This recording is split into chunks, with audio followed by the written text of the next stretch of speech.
Hello. Hello. Hey everybody, thanks for watching the video. Even though you really haven't finished it yet, thanks for clicking on it.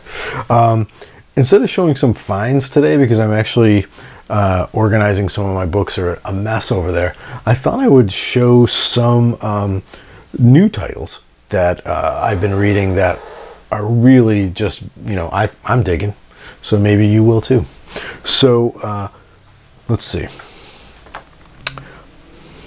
Batman Beyond. If you, I've always loved Batman Beyond. I don't know why. Maybe from the back in the cartoon got me hooked. But I love the title. It sort of flounders here and there. I think hopefully it's going to hit its stride now that the whole, what was that called? Future or whatever is over with, that big DC thing where they did a bunch of crazy stuff. They brought the main character back, and it's pretty good. It's pretty good. I'm really enjoying it. Cave Carson. This is one of the new Young Animals. I think they're calling it Young Animal. Yeah, Young Animal line. Gerard Way. I think Gerard Way does this one.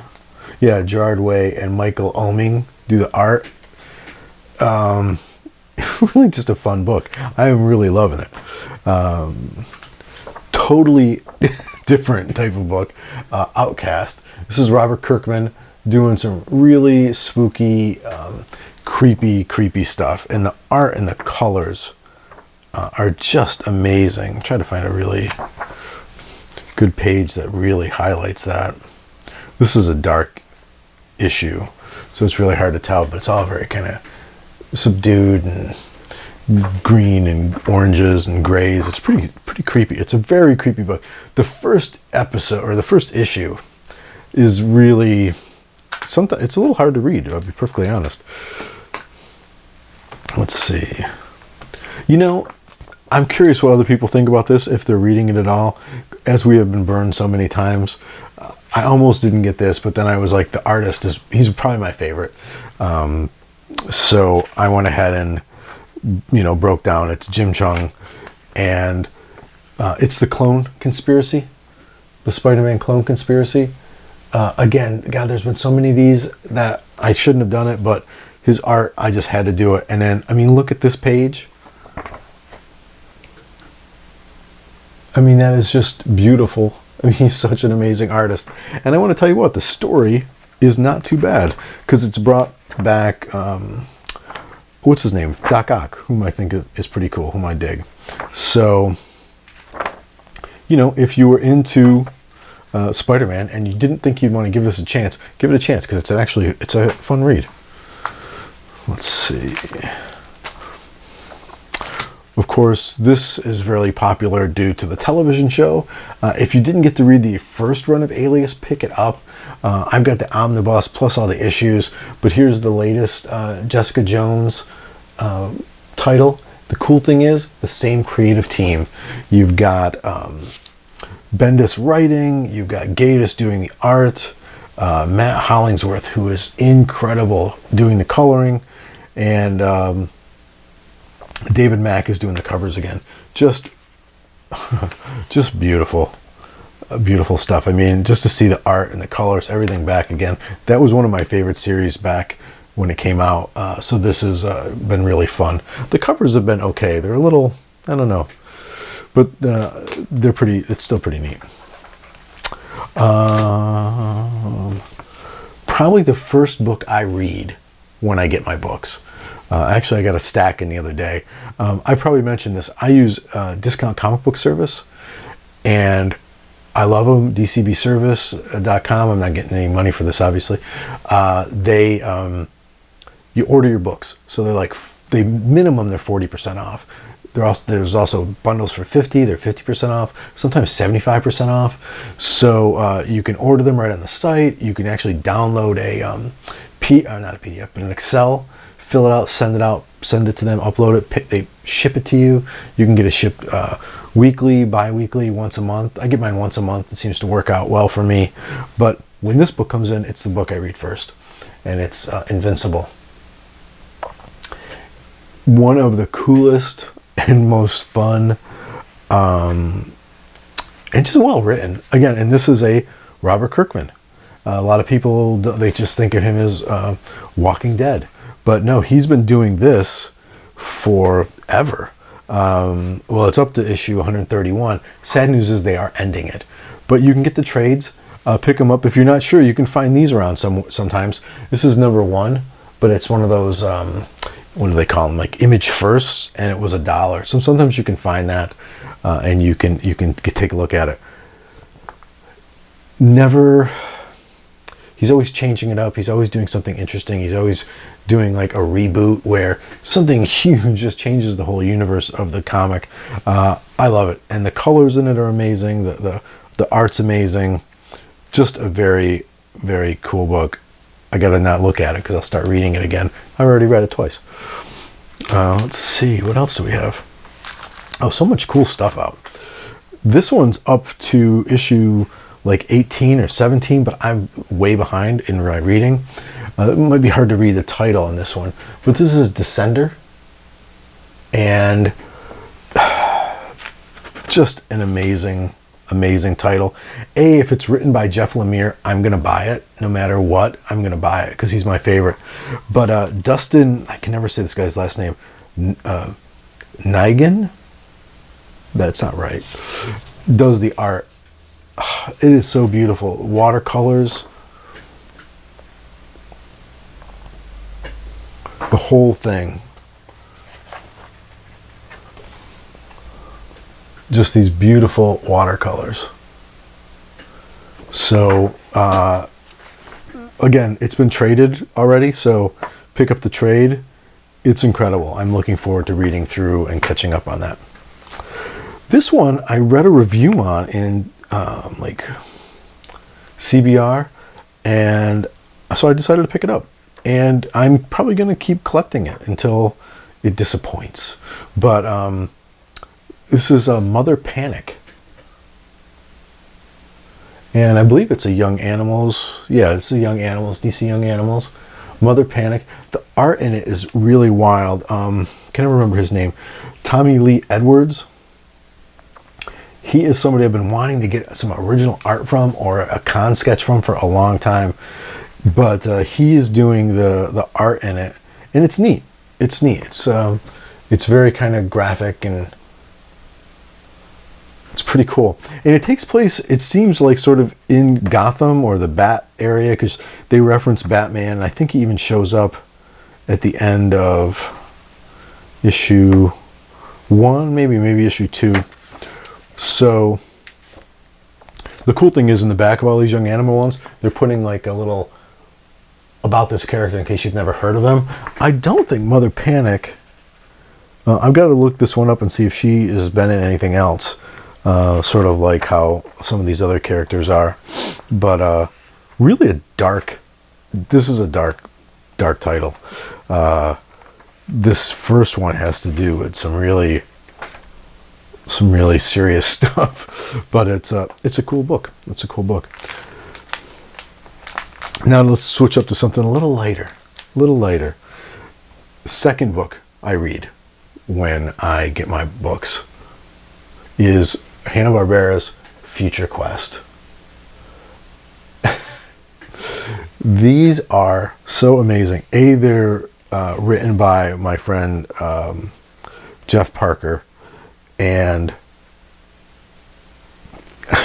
put it this way, if you read or if you watched any Hanna-Barbera cartoons, Space Ghost, Birdman, Johnny Quest, God, who else? This Frankenstein robot show, I can't remember what it was called.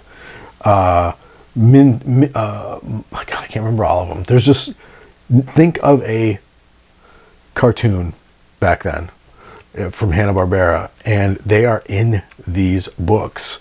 The Impossibles, they're all here. I mean, here are these guys. Remember these guys? So these are incredibly fun. Definitely pick one of these up if you get a chance. And actually, I'm also doing a podcast, and I'm not sure what episode it's going to be. It might have already happened by the time I post this video. It might be happening, but I'm going to do, it's called the Heroes, Villains, and Sidekicks Show, and you can find it at heroesvillainsandsidekicks.com or on iTunes. And I'm actually going to, I talk about the origins and backstories of comic book characters or, you know, pop culture characters. So I did one on Spock, I did one on Doc Ock, that kind of thing. It could be anything. So one of the ones that will be up or is up is going to be on Dr. Zinn from Johnny Quest, because I was reading these and it got me thinking I want to do a series on Johnny Quest. And the other cool thing about that is that one will also, or has, depending on time and when these things are posted, an interview with Jeff Parker, because he is the author of these, and I just wanted to sit down and talk to him about it. So head over to heroesvillainsandsidekicks.com or go to iTunes and search for Heroes, Villains, and Sidekicks, and you can download it and read it or listen to that. So let's see, a couple more. Reborn. This is a Miller World book, a Millar World book, and I love his stuff. Got Nemesis, and I just read something of his that I just really loved. Empress, everything he's written, they're just different and cool. And the great thing about this is Greg Capullo did the art. So if you're, and Jonathan, I'm going to say his name wrong, Glapion, inked it. So that's the team, Greg Capullo and Jonathan Glapion. That's the team who did the latest Batman. So if you dug his art there, you will really like it here. I'll show you some. It is a really odd premise that I need to see if we'll see where it goes with it. I like it, but it's a really odd premise where you die, you end up in this place like fighting for like a rebel fighter against like this evil thing. So it's really different. Your afterlife is totally not what you thought it would be. So it's a fun little read. And again, I mentioned Jeff Lemire earlier. Another one of my most favorite titles out. This is called Black Hammer, and it is written by Jeff Lemire and drawn by Dean Ornstrom, who I love.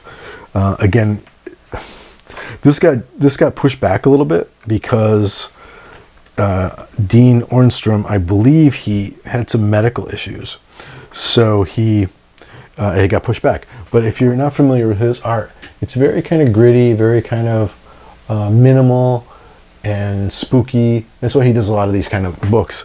But fantastic read, totally different, just like you would expect from Jeff Lemire. Fantastic stuff. And last but not least, probably, and this made a lot of favorites for the year, probably one of my favorite titles I read last year, even though it's like, you know, last year just happened a little bit ago. And again, like I said, it made a lot of people's. I wonder how much that swallow was picked up on that mic. Probably a lot. The Vision. I got to tell you, this was like one of the best things I've read ever in comics. I was really pleased to start people, you know, saying how much they dug this book, because it made a lot of lists this year, because it was just beautiful. The art is fantastic. Tom King did the writing. There's some of the art. It's really simple, but really just pretty. And who drew it? You know, it's one thing I've been so concentrating on. Gabriel Hernandez Walta. They did he or she did the art, and Jordi Belair is the colorist. I think I know who that is. So just some beautiful art and a beautiful story. And Tom King actually is doing Batman right now. So if you like the new Batman run, take a look at that. I'm not caught up in Batman. Somebody said something happened that they're not quite sure they like that he did. So I'll have to see what that was. Let's go to the bookshelf. How about something totally almost not comic related?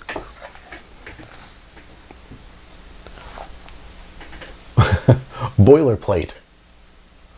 You can see up there, it's got like a mechanical man like fighting along Teddy Roosevelt. Sort of the back cover's got it too. I don't know why. When I saw this, I heard about this somewhere, and I dig, historical fiction and stuff like that. So this was all about how this person, this inventor, created Boilerplate, this mechanical man who was a thinking, like a robot, like a real robot.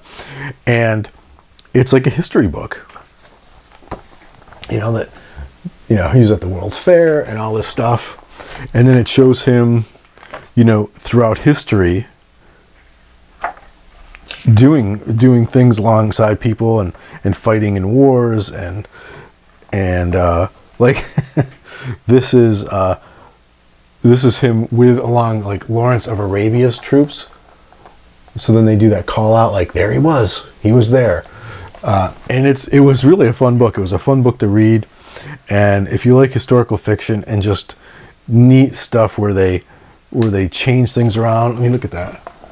And the guy did an amazing job in Photoshop with this and putting this together. It's really pretty. And it was a fun book. I don't know if it's still in print, if you can still find it. I'm sure you can get it somewhere. But I really dug this. I'm going to reread this thing. And then it gives a timeline of Boilerplate. So, not a comic book, but a pretty neat kind of book. So Boilerplate, you can find that, I think, on Amazon. And I'll put that back on the shelf. Like I said, there's tons of things we can go through. So yeah, if you get a chance and you want to hear the podcast that I've been doing, again, go over to heroesvillainsandsidekicks.com and or go to iTunes. One thing I really love, and you guys are great with comments and stuff. I'm so glad I'm posting again because this is the community I love, comic books, and we're all about this age. I'm sure there's people younger listening or watching. A lot of times when you have kids and you're at work, you can't talk and chat with comics about things with people because they're at work and they've got kids. So it's nice to be able to do this, and that's why I enjoy doing the podcast. I get to talk about comics. The one thing I don't get with the podcast that I get here, and maybe you can help me with that, is like feedback, because you guys leave comments, we talk in the comments, but head over to the site, make some comments on some of the podcasts I'm doing, or even better, go to iTunes and leave a review. It helps sort of boost the show up so more people can maybe find it. That's how iTunes unfortunately works. So that would be cool. But if not, just go over and listen to it. I'm curious to see what you think about it, because it's been a real blast. I should be doing Aquaman pretty soon. He's one of my favorites. But I want to thank you for watching, and I will see you very soon.